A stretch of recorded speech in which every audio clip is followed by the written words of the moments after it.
Hello there. Do you know how much influence lobbyists and lobby groups have on our politics, the policies that are put forward to the public, and public perception around different policies that are going forward? It's quite scary just how much freedom these organizations and people have because there is no regulation.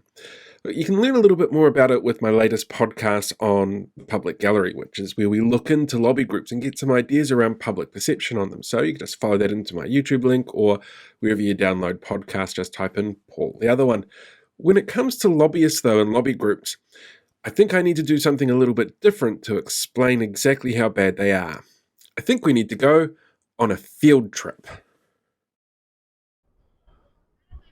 You see, this building behind me is Parliament, and the people who have access to it include politicians, staff, and lobbyists. In fact, every time there's a new Speaker of the House, the list of lobbyists with swipe cards gets updated, so you can sort of see who's coming and going.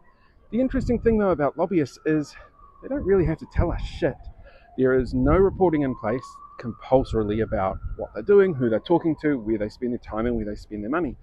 But more importantly, there's no cool down period when it comes to lobbyists. So, for example, that one there, Andrew Curtin, who's the Chief of Staff for the Prime Minister's office, he was a lobbyist for a group called Akana, before he became Chief of Staff for Chris Hipkins. In fact, he was the lobbyist that tried to get the container return scheme thrown out. And he worked as a lobbyist right up to the day he took over as Chief of Staff.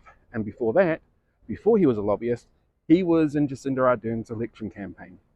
There's no cool down period, which is why you can get politicians like Chris Bishop and Nicole McKee, who were lobbyists before they went into politics, and you get politicians like Chris Farfoy, who was able to walk out of politics straight into being a lobbyist.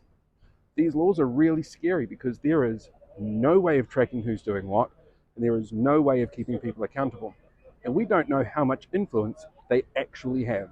And that's the really scary part when it comes to our democracy.